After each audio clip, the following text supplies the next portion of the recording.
Hello students, इस video में हम लोग परमुटेशंस एंड कॉम्बिनेशंस में से कॉम्बिनेशंस पढ़ेंगे। तो पहले समझते हैं कॉम्बिनेशन का मतलब क्या है। तो सपोज करो मेरे पास 5 डिफरेंट फ्लैग्स थे और मैंने पीछे पूछा कि इसमें मुझे एक पोल के ऊपर 2 फ्लैग ऊपर नीचे अरेंज करने हैं। तो इंपॉर्टेंट वर्ड है अरेंज, तो इसको हम परमुटेशन बोलते थे। अगर सपोज करो मुझे खाली 2 फ्लैग्स सेलेक्ट करने होते तो जो चीज आती इसको हम कॉम्बिनेशन बोलते हैं। तो परमुटेशन में क्या होगा कि मुझे 2 फ्लैग लेने हैं। सपोज करो मैंने रेड और ग्रीन फ्लैग लिए, तो परमुटेशन में रेड के नीचे ग्रीन और ग्रीन के नीचे रेड, ये 2 अलग अरेंजमेंट होंगे। लेकिन जब मैं कॉम्बिनेशंस की बात करता हूं तो यहां पर जब मैंने रेड और ग्रीन सेलेक्ट कर लिए तो रेड ग्रीन हो या ग्रीन रेड हो, ये मेरे लिए दोनों चीजें सेम हो जाएंगी। इनका ऑर्डर मेरे लिए मैटर नहीं करता है। जो चीज मुझे मैटर करती है वो ये करती है कि ओवरऑल उस कॉम्बिनेशन में कौन कौन से एलिमेंट हैं। तो अगर मुझे n ऑब्जेक्ट में से r ऑब्जेक्ट सेलेक्ट करने हैं, चूज करने हैं, उन्हें आपस में अरेंज नहीं करना, तो इसको मैं कॉम्बिनेशन कहूंगा और इसे मैं NCR से डिनोट करूंगा। और अगर इन्हीं n ऑब्जेक्ट्स में से मुझे r ऑब्जेक्ट अरेंज करने हैं, मतलब सेलेक्ट भी करने हैं और उसके बाद उनको एक पर्टिकुलर ऑर्डर में अरेंज भी करना है, तो इसको मैं कहूंगा NPR। अब NPR की value n factorial upon n minus r factorial होती है। ये तो हम लोगों ने पीछे कर ही रखा है। ये NCR क्या होता है देखने की कोशिश करते हैं। तो अगली थ्योरम ये कह रही है कि NPR is equal to NCR into R factorial. ये कहां से आया देखते हैं। तो मेरे पास n ऑब्जेक्ट्स थे, मैंने क्या किया कि चलो इसमें से R ऑब्जेक्ट सेलेक्ट करते हैं और फिर इन R ऑब्जेक्ट्स को अरेंज करेंगे। तो अगर मैं n ऑब्जेक्ट्स में से R ऑब्जेक्ट सेलेक्ट करता हूं तो इस सिलेक्शन के नंबर ऑफ वेज NCR है। मैंने पीछे बताया कॉम्बिनेशन का मतलब क्या है कि मुझे n चीजों में से R चीजें सेलेक्ट करनी है, उनको अरेंज नहीं करना, बस खाली सेलेक्ट करके एक साथ रख लो। तो NCR तरीकों से मैं n ऑब्जेक्ट में से R ऑब्जेक्ट सेलेक्ट करूंगा और जब मेरे पास R ऑब्जेक्ट सेलेक्ट हो गए तो उन्हें अरेंज करने के तरीके RPR हो गए। इसकी value R factorial by 0 factorial हो जाती है या जिसकी वैल्यू R फैक्टोरियल हो जाती है। तो अब मेरे पास क्या हुआ, 2 काम हो गए। पहला स्टेप 1 सिलेक्शन और स्टेप 2 अरेंजमेंट। तो ओवरऑल n ऑब्जेक्ट्स में से R ऑब्जेक्ट अरेंज करने के तरीके हो जाएंगे NPR, जिसकी वैल्यू हो जाएगी पहला वाला काम करने के तरीके NCR इंटू दूसरा वाला काम करने के तरीके R फैक्टोरियल। चूंकि मुझे दोनों काम करने हैं इसलिए यहां पर फंडामेंटल प्रिंसिपल ऑफ काउंटिंग लग जाएगा और पूरा काम करने के तरीके हो जाएंगे पहला काम करने के तरीके इंटू दूसरा काम करने के तरीके। तो यहां से NPR की value NCR into R factorial आ गई, या यहां से NCR की वैल्यू आ गई NPR बाई R फैक्टोरियल, जो कि n factorial upon n minus R factorial into R factorial होगी। अब इसी चीज को एक्सटेंड करके उन्हें कुछ प्रॉपर्टीज और दे दी। तो पहला वाला तो मैंने निकाल ही दिया।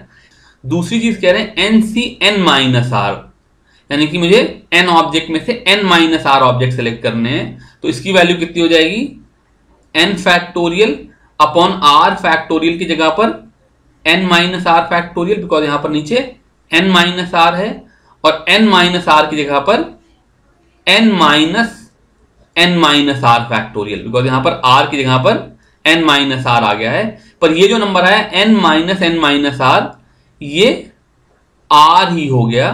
तो इसकी वैल्यू फिर से n factorial into n minus R factorial into R factorial हो गई। तो इसका मतलब NCR और NCN माइनस आर आपस में इक्वल होते हैं, जो कि होने भी चाहिए। बिकॉज अगर मेरे पास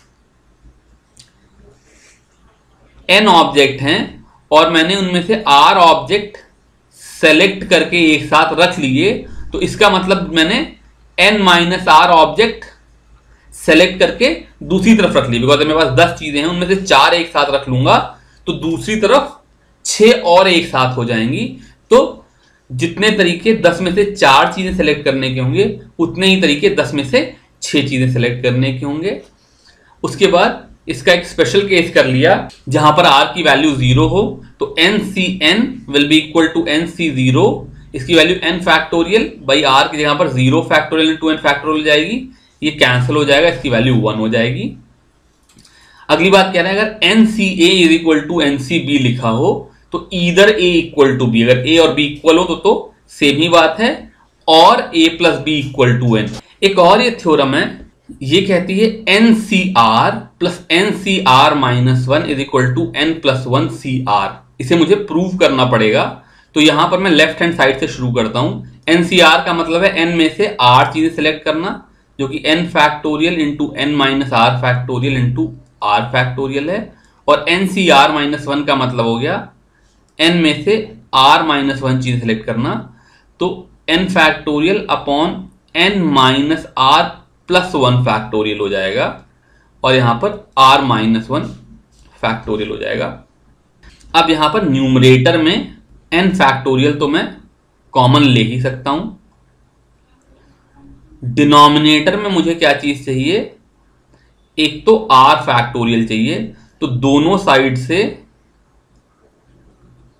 r फैक्टोरियल मुझे कॉमन लेना है।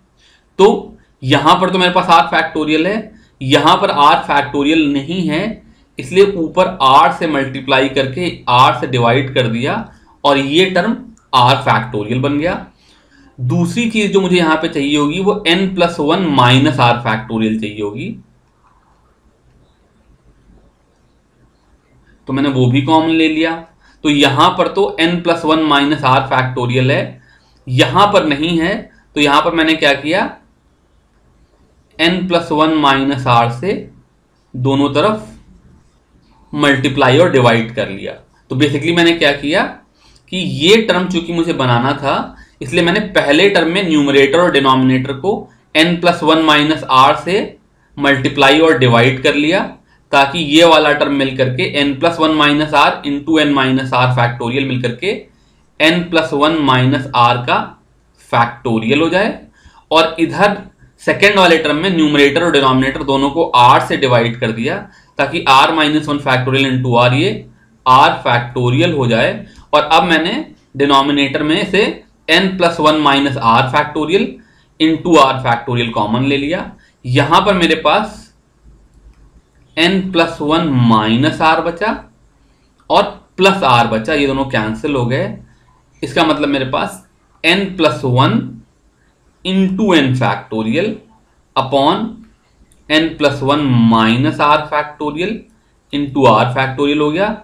ये जो न्यूमरेटर है ये अपने आप में n प्लस 1 फैक्टोरियल हो गया, इसलिए ये पूरा टर्म जो हो गया वो n plus 1 factorial upon r factorial into n plus 1 minus r factorial हो गया, जो कि n प्लस 1 CR है। तो यहां से ये प्रॉपर्टी प्रूव हो गई।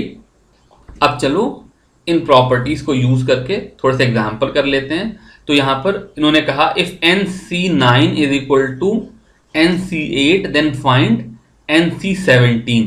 तो मैंने पीछे पढ़ा था कि अगर NCA is equal to NCB हो तो either A equal to B, तो ये वाला तो केस है नहीं बिकॉज 9 इज इक्वल टू 8 है, या फिर A plus B is equal to N। तो यहां से A प्लस B की वैल्यू 17 आ गई, तो n की वैल्यू 17 आ गई। एक बार मुझे n मिल गया तो मुझे 17C17 की वैल्यू बतानी है। तो मैंने पढ़ा NCN की वैल्यू 1 होती है, तो ये 1 हो जाएगी।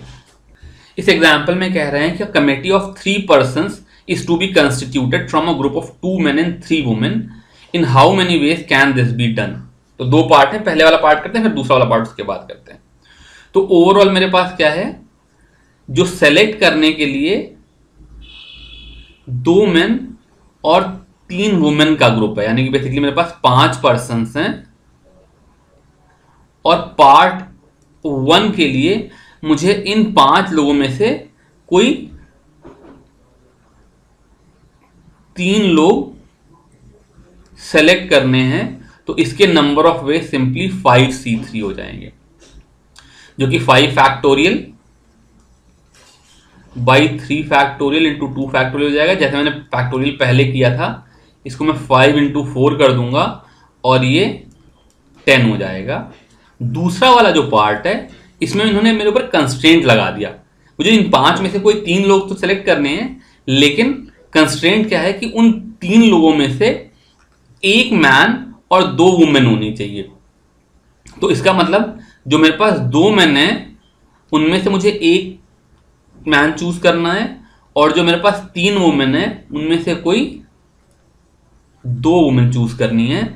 तो 2 मैन में से 1 मैन चूज करने का तरीका 2c1, 3 वुमेन में से 2 वुमेन चूज करने का तरीका 3c2, और मुझे ये वाला काम भी करना है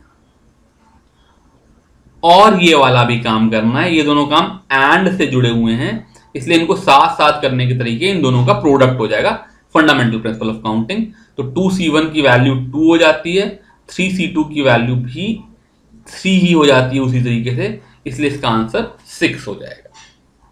ये लास्ट एग्जाम्पल कर लेते हैं। ये पूछ रहे हैं what is number of ways of choosing 4 cards from a pack of 52 playing cards.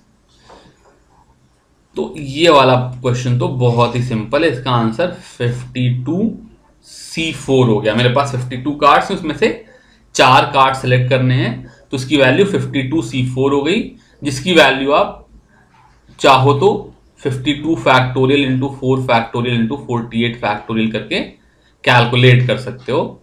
तो ये 48 से जब ये 52 कटेगा तो मेरे पास 52 into 51 into 50 into 49 by 4 into 3 into 2 into 1 हो जाएगा। तो सिंप्लीफाई कर लेना। फर्स्ट पार्ट में कह रहे हैं 4 cards are of the same suit. तो अब इस प्रॉब्लम को करने के लिए आपको जो प्लेइंग कार्ड्स की बेसिक इंफॉर्मेशन होनी चाहिए। तो क्या होता है कि बेसिकली मैं इसको पहले कार्ड्स कैसे होते हैं वो समझा दूं, फिर ये प्रॉब्लम करते हैं। तो प्लेइंग कार्ड्स में जो 52 कार्ड्स होते हैं, ये 2 कलर के होते हैं। कुछ कार्ड ब्लैक होते हैं और कुछ कार्ड रेड होते हैं। ऐसे 26 और 26 कार्ड्स होते हैं। जो ब्लैक कार्ड होते हैं 2 सूट में होते हैं। इसको मैं एक तो इस तरीके से, इसको मैं स्पेड बोलता हूं, हिंदी में इसको हुकुम बोलते हैं, और दूसरा इस तरीके से जिसे मैं क्लब बोलता हूं, हिंदी में से चिड़ी बोलते हैं। स्पेड के 13 कार्ड होंगे और क्लब के 13 कार्ड होंगे।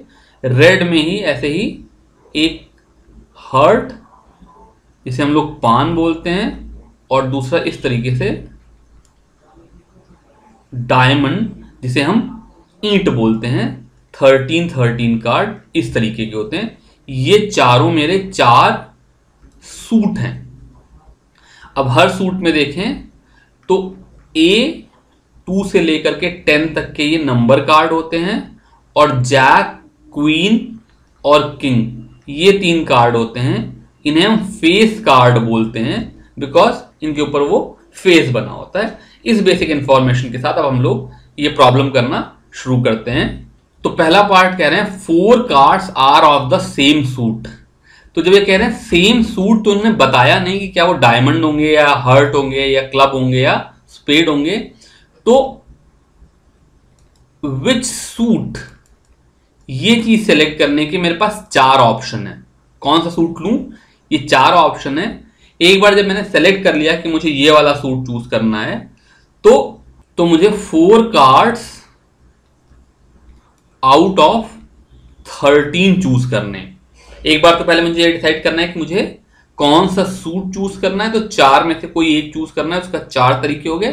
और एक बार ये डिसाइड हो गया कि ये वाला सूट मैं चूज कर रहा हूं, तो उस सूट से जो 4 कार्ड निकालने हैं उनके तरीके हो गए 4 कार्ड्स आउट ऑफ 13, यानी कि 13C4, मैं कैलकुलेशन नहीं कर रहा हूं, इनको मल्टीप्लाई करके इसका आंसर निकाल देना। दूसरा पार्ट कह रहे हैं 4 cards belong to 4 different suits. तो मेरे पास हर सूट से एक एक कार्ड लेना है, तो पेड का कार्ड चूज करने के मेरे पास 13 ऑप्शन, इसको मैं 13C1 भी कह सकता हूं बट वो 13 ही होगा। ऐसे ही क्लब का कार्ड चूज करने के 13C1 ऑप्शन, हार्ट का कार्ड चूज करने के 13C1 ऑप्शन और डायमंड का कार्ड चूज करने के 13C1 ऑप्शन। हर सूट में 13 कार्ड से उनमें से एक एक कार्ड मुझे चूज करना है। तो टोटल नंबर ऑफ तरीके 13 की पावर 4 हो गए। थर्ड पूछ रहे हैं all of them are face cards. तो जो फेस कार्ड्स हैं वो टोटल 12 है। मैंने तुमको बताया था कि हर सूट में जैक, क्वीन और किंग 3 फेस कार्ड हैं और 4 सूट हैं, तो टोटल फेस कार्ड 12 है। मुझे इन 12 फेस कार्ड्स में से 4 कार्ड्स चूज करने हैं, तो इसका तरीका 12C4 हो जाएगा। इसकी वैल्यू कैलकुलेट कर लेना। फोर्थ कह रहे हैं 2 are red cards and 2 are black cards. तो मैंने बताया था कि रेड कार्ड्स जो हैं वो 26 हैं और ब्लैक कार्ड्स भी 26 हैं। तो इन 26 में से 2 कार्ड निकालने के तरीके 26C2, इन ब्लैक के 26 में से कोई 2 कार्ड निकालने के तरीके 26C2।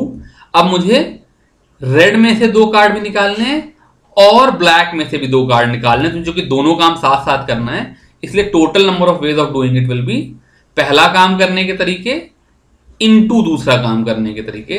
तो फोर्थ पार्ट का आंसर हो जाएगा 26C2 इंटू 26C2। और फिफ्थ पार्ट में कह रहे हैं cards are of the same colour. तो फिर ये पहले वाले केस की तरह से है, बस यहां पर सूट की जगह पर कलर हो गया। तो मेरे को पहला चीज ये डिसाइड करना है कि विच कलर। तो इसके ऑप्शन हो गए मेरे पास 2, या तो मैं रेड कलर ले लूं या ब्लैक कलर ले लूं। और एक बार मैंने कलर डिसाइड कर लिया तो मुझे 4 कार्ड्स चूज करने हैं out of 26, because her colour के 26 कार्ड होंगे। तो 2 इंटू 26C4 हो जाएगा। ये टोटल नंबर ऑफ वेज हो जाएंगे to choose 4 cards of same colour. इस तरीके से हम लोगों ने ये वाला एग्जाम्पल भी कर लिया। अब आप आराम से ये कॉम्बिनेशन वाली एक्सरसाइज लगाओ। Thank you very much.